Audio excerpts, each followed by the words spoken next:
Bonjour à toutes et à tous, bonjour Gilles Gansman. Bonjour Valérie. Ça va bien? Oui, très très bien. Bon, notre invité aujourd'hui c'est Ariel Mallet. Bonjour Ariel Mallet, vous êtes avec nous?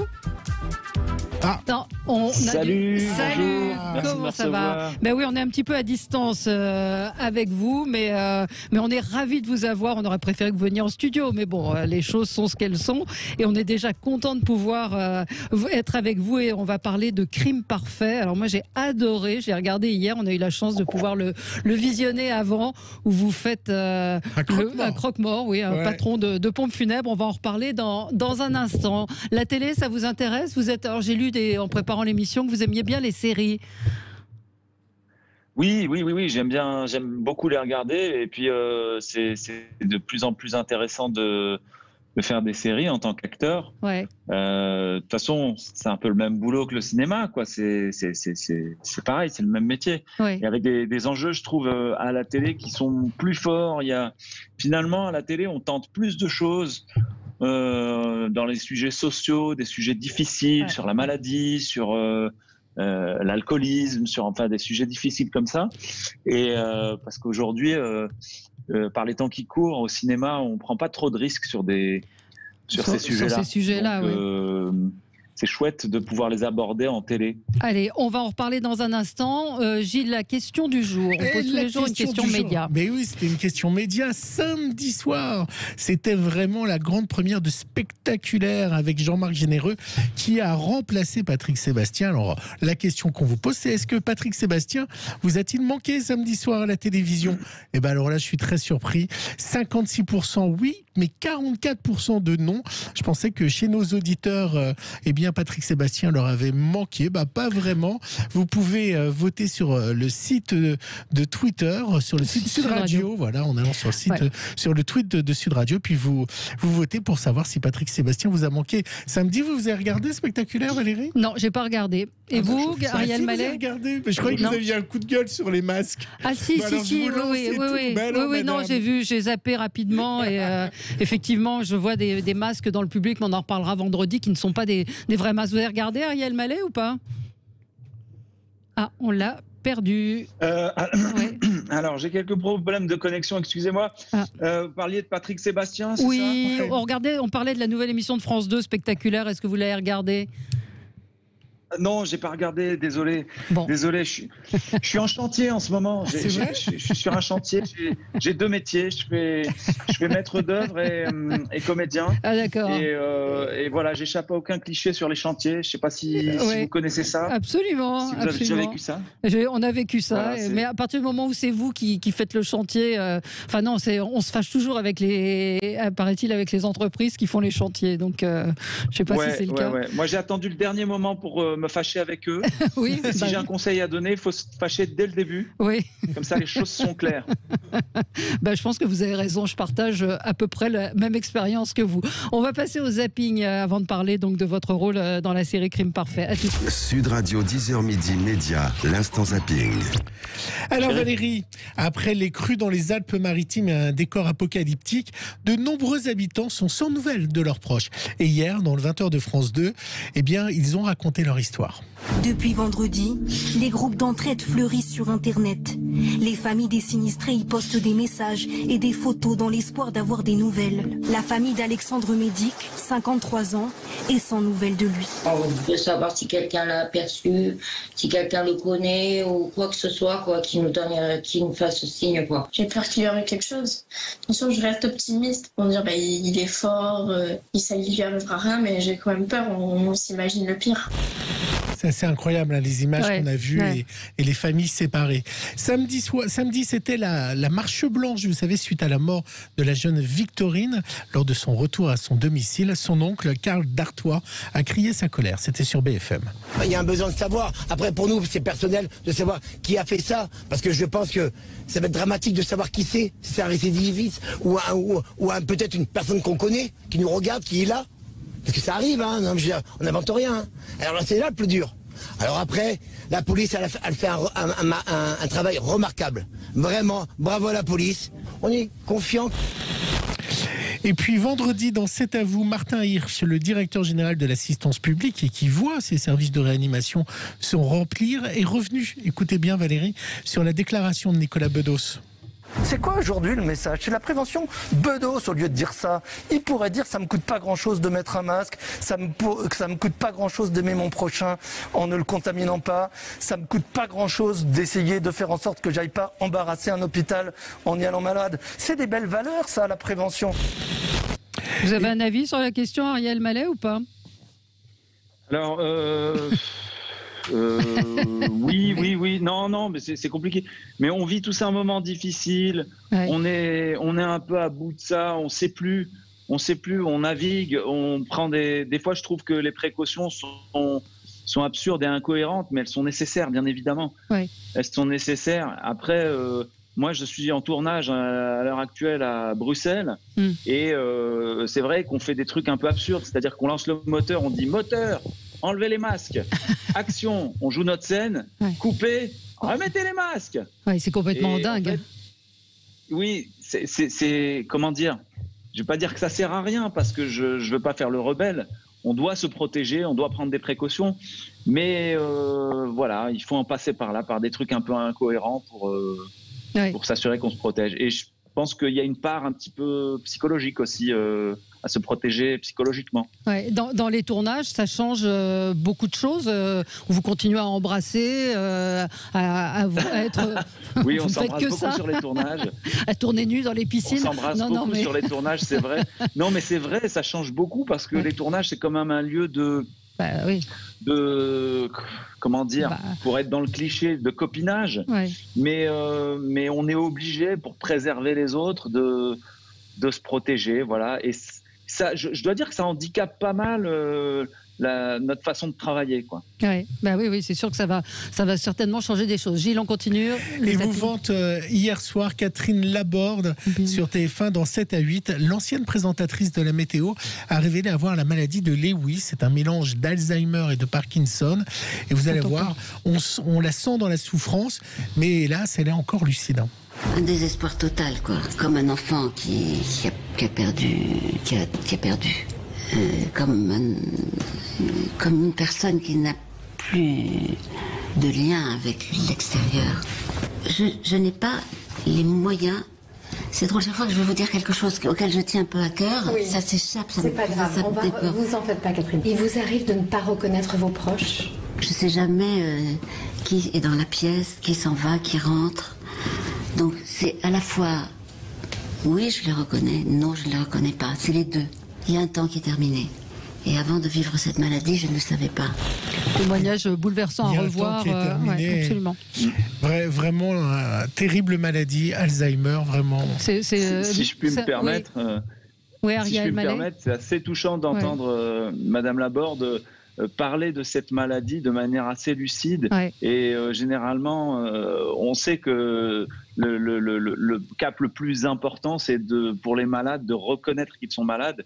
Et là, à mon avis, elle doit bien faciliter la tâche à son entourage en acceptant de reconnaître qu'elle est malade. Ouais, c'est une maladie qui mélange en fait Parkinson et Alzheimer. Donc c'est terrible, et ça fait effectivement 6 ans qu'elle vit avec cette maladie. Elle se sent partir, surtout. Oui, puis elle est consciente de ça. Pour parler de télé, il y a eu plusieurs films sur la maladie d'Alzheimer, notamment un de Anne Jafferi, de la réalisatrice Anne Jafferi, il y a quelques années, qui était très beau.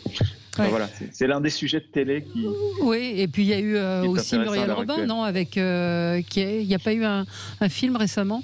Non, je confonds. Non. Bon. Alors, Muriel Robin, c'était sur un fait divers. Non, oui, il y a eu ça, mais elle en a eu un deuxième avec Matt Pokora. C'était... il me semble que c'était ça. Peut-être avec Matt Pokora, peut-être. Bon. Valérie Gilliard-Mallet, je ne sais pas ce que vous faites de vos après-midi, de vos après-midi, mais chaque jour, il y a un téléfilm, vous savez, sur TF1 à 13h30, à 15h30, et notre confrère Bertrand Charmeroy, dans C'est à vous, a repéré les thématiques. Voici les bandes-annonces, une compile des bandes-annonces des téléfilms de TF1 à 15h30. Écoutez. Tout de suite, Ma fille, enlevée à 12 ans. Et à 15h35, du rêve au cauchemar. Ma mère, mon poison, inspiré d'une histoire vraie. Qui est la tueuse, ma mère ou moi? Le cauchemar d'une fille au père, un enfant diabolique. Accusée de meurtre à 17 ans. Et à 15h35, la mort ira si bien. Alors, ça va pas mieux? Pour le café, c'est bien impeccable. C'est incroyable, hein. Formidable. Il a compilé une semaine de bande-annonce du téléfilm à 15h30 sur TF1. Ouais, le film s'appelait Je vous en parlais, les thèmes les thèmes des fictions pour la télé, c'est corsé, quoi. Ah ouais, et on a sûr. eu quelques années où il n'y avait que des disparitions d'enfants.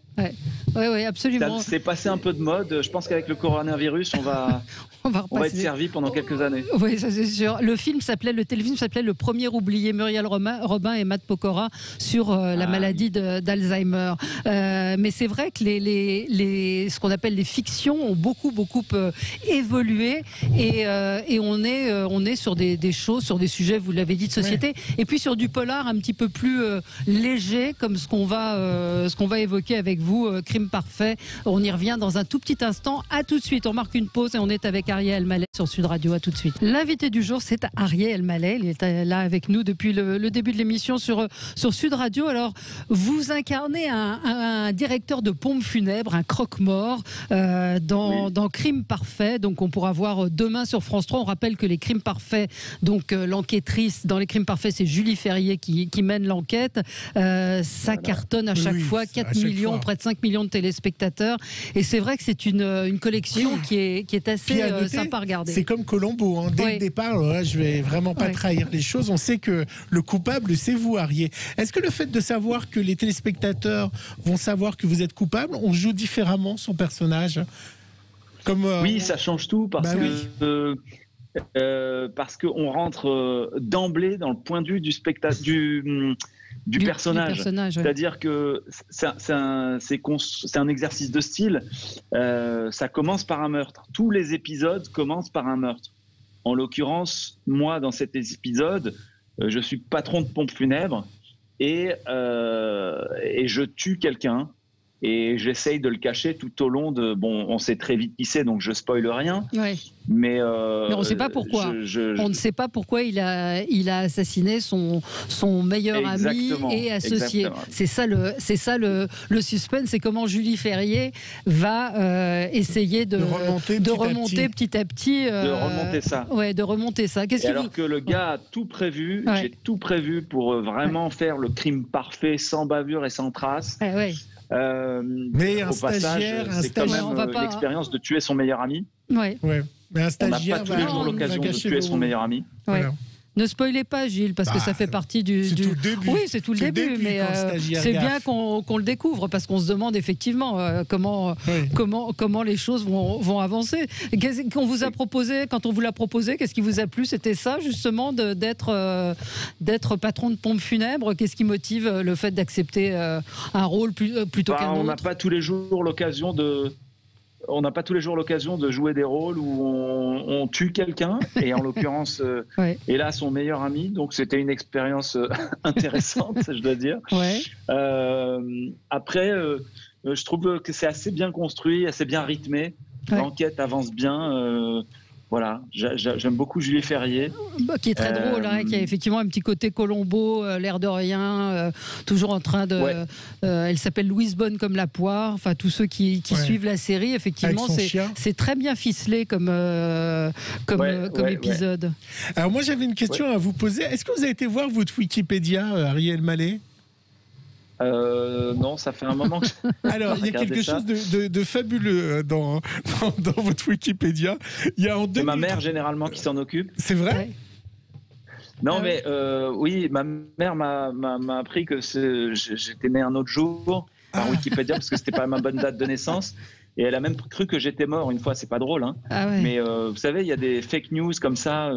Ariel Elmaleh, le comédien mort dans un accident de voiture. Elle se lève très tôt le matin, une fois à 6h du matin. Donc, je me réveille un matin, j'ai 46 messages de ma mère en larmes. Mais c'est horrible. Pour savoir si je suis mort dans un accident de voiture, et j'ai été bien vivant. C'est incroyable. horrible. Alors moi, ce qui m'a fait rire, c'est qu'il a écrit en 2003, il devient le héros récurrent d'un spot publicitaire pour SFR. Il lui offre une certaine popularité, donc vous êtes connu grâce à SFR. Il gagne la sympathie du public, mais il obtient un rôle plus dramatique dans La Maison de Nina. Donc, est-ce que vous saviez que vous aviez été connu grâce à SFR? Vous êtes d'accord avec ça? Ah oui, je suis tout à fait d'accord avec ça. C'est vrai? C'est vrai? Si vous voulez, j'ai joué dans une des premières sagas publicitaires où on avait ce qui était un peu sous forme de fiction. C'était pas uniquement de la réclame, c'était à chaque fois des petits courts-métrages. Et c'était réalisé par le très talentueux Rémi Belvaux, qui avait réalisé C'est arrivé près de chez vous. Ouais. Et ça a duré 3 ans. J'ai très bien gagné ma vie grâce à ces pubs pendant 3 ans. Et surtout, pendant un temps, on me reconnaissait dans la rue grâce à ça. Grâce à ça, donc finalement, donc c'est pas faux. C'est Gilles qui. Non, c'est vrai. C'est moi qui suis super siffleur. La première fois qu'on vous a vu à la télé, c'était quand? C'était ça? Vous vous souvenez je pas? sais pas. Non, la première fois à la télé, j'ai joué des petits rôles dans des téléfilms. Je crois que je faisais un médecin dans PJ à l'époque. Ça n'existe plus PJ. Non. Mais je faisais un médecin dans PJ ou dans La Crime. J'avais tourné dans La Crime. Des petits rôles comme ça, quoi. Ouais, et après, donc, on vous a vu au théâtre, où vous êtes assez présent. Alors, le Covid, ça a changé quoi pour vous, justement? Est-ce que ça vous a interrompu dans un tournage? Qui s'annule, qui se reporte. Ouais. Là, j'ai un projet en janvier qui va se maintenir, j'espère. Mais bon, j'ai des collègues qui jouent. Je tourne avec François Berléand à l'heure actuelle, qui joue au théâtre. Une pièce avec Xavier de Maison, d'ailleurs, qu'il faut absolument aller voir, c'est très très drôle. Ouais. Pièce de Sébastien Théry. C'est un siège sur 2, pareil, c'est des normes un peu lourdes, absurdes, mais c'est très dur. C'est très dur pour le spectacle vivant. Vraiment, je vous encourage à aller voir des pièces, protégez-vous, on prend soin de vous, on vous accueille, on respecte les normes, mais c'est tellement important de soutenir le théâtre en allant, en payant des tickets, et voilà, parce que... Mais vous comprenez que les gens puissent avoir peur de se réunir 1h30 ou 2 heures dans une salle sans savoir quelle climatisation ou dans quel endroit où on Bien est. sûr. Vous pouvez les comprendre? Bien sûr que je le comprends, mais bon, moi je trouve que c'est encore plus important de sortir et de perpétuer la culture, parce que si on n'a plus ça, franchement, c'est très très vertigineux. Et ça se passe comment dans les salles en ce moment, puisque vous êtes allé au théâtre? On sait que c'est compliqué, mais les gens y retournent petit à petit? Oui, les gens y retournent, heureusement, petit à petit. Il y a vraiment un besoin du public d'aller voir des spectacles. Et on fonctionne un siège sur 2 par groupe, c'est-à-dire les gens avec qui vous êtes venus, vous pouvez vous asseoir à côté d'eux. Et entre les gens que vous ne connaissez pas, on laisse un siège de politesse. Oui. Moi, je voulais savoir, est-ce que vous chanterez toujours? Parce que moi, je vous avais entendu chanter Je suis ton meilleur ami dans l'album de Disney. Est-ce que vous êtes vraiment chanteur? C'est un truc qui vous intéresse ou pas? J'adore. Dès que je peux pousser la chansonnette, j'adore. Allez-y. Et là, c'est très drôle à faire. Allez-y. Qu'est-ce que je peux vous chanter?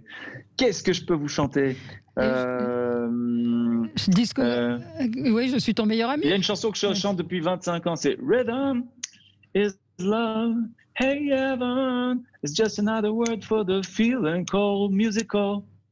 Hey yeah, woo, wow, wow, wow.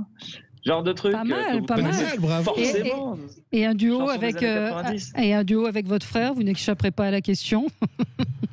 Ah oui. Avec Gad qui vient pourquoi pas, ça s'est pas présenté, mais pourquoi pas. Sur une chanson de Nougaro. Je fais des duos avec qui veut bien. Avec qui veut bien, c'est un appel. Donc on sent que vous avez effectivement envie de chanter. Ça a été tourné quand, la fiction qu'on va voir demain sur France 3, Crime Parfait? Ça a été tourné en mai dernier. Ouais. Oui, donc ça va. C'était après le Covid, en fait. C'était... après le confinement.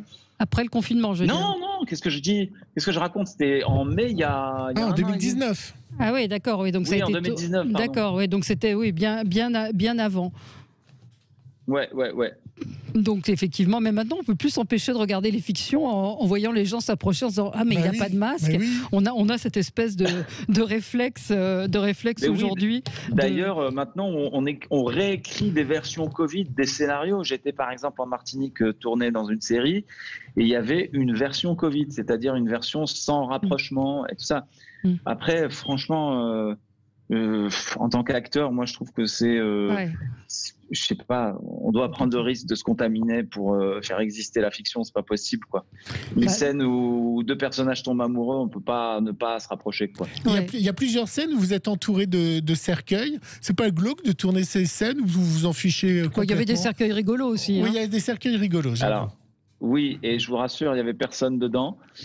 Et le mort que vous maquillez à un moment n'était pas vraiment un vrai mort, je l'imagine. Voilà, exactement. Non, en tout cas, ça donne une idée de ce que ça peut être de travailler dans ces endroits-là. Non, mais c'est vrai que c'est un peu... Ça fait froid dans le dos, quoi. Oui. Non, c'est de se dire que médecin légiste, c'est un métier comme un autre. Il y a des gars qui se lèvent le matin pour aller découper des morts. Bah oui, mais ça, on en a besoin. Et les remplir de coton. Moi, je savais pas qu'on les remplissait de coton. J'ai appris ça. C'est ce qui fait partie du métier. On rappelle ceux qui jouent avec vous, à vos côtés. Julie Ferrier, donc, qui est Louise Bonne comme la poire, Wendy Nieto qui est Fatou, qui est excellente aussi, Juliette Petiot qui incarne Zoé, et Sophie de la Rochefoucauld, très drôle justement dans le rôle du médecin légiste. Et puis comme on retrouve Mathieu Madénian qui est toujours dans la série, il y a Armel Doche. Armel Doche, c'est dans l'épisode suivant. C'est l'épisode suivant, mais Mathieu Madénian est là, et 2 inédits. Donc demain sur France 3 à 21h05. Vos projets, Ariel Mallet, c'est quoi? Là, je suis en tournage sur 2 films, sur la 3e partie de C'est quoi cette famille, qui s'appelle C'est quoi ce papy, et ainsi que sur une comédie qui s'appelle La classe internationale. C'est un film social avec Melha Bedia, qui est prof de français. Je joue un inspecteur d'académie française. Ah, d'accord. C'est bien, voilà. C'est varié. Vous avez l'air de douter. Si. Non, après Croque-Mort, inspecteur, si, totalement. Un inspecteur d'académie. Si, j'ai hâte de le voir. Mais donc ça tourne quand même pour le cinéma, parce qu'on a vu qu'aux États-Unis, il y avait beaucoup de productions arrêtées. En France, on a repris les tournages cinéma. Ça avait coupé, pardon. Ouais. Voilà. Oui, je disais, donc les tournages, une information, en tout cas, les tournages cinéma ont bel et bien repris en France aussi. Oui, ils ont repris. Il y a eu des tournages, les 2 tournages sur lesquels j'étais arrêté, se sont arrêtés un petit peu à des moments, parce qu'il y a eu des cas de contamination, donc on est obligé d'arrêter quelques jours pour reprendre plus tard. Enfin, c'est un sacré casse-tête. Et pour les productions, c'est des coûts supplémentaires qui sont très lourds. Donc voilà, espérons, on prend les mesures, on se protège, on fait ce qu'il faut. Puis vous nous ferez des photos de votre nouvel appartement, la nouvelle salle de bain, le nouveau salon. Promis, on fait un zoom dans 1 mois.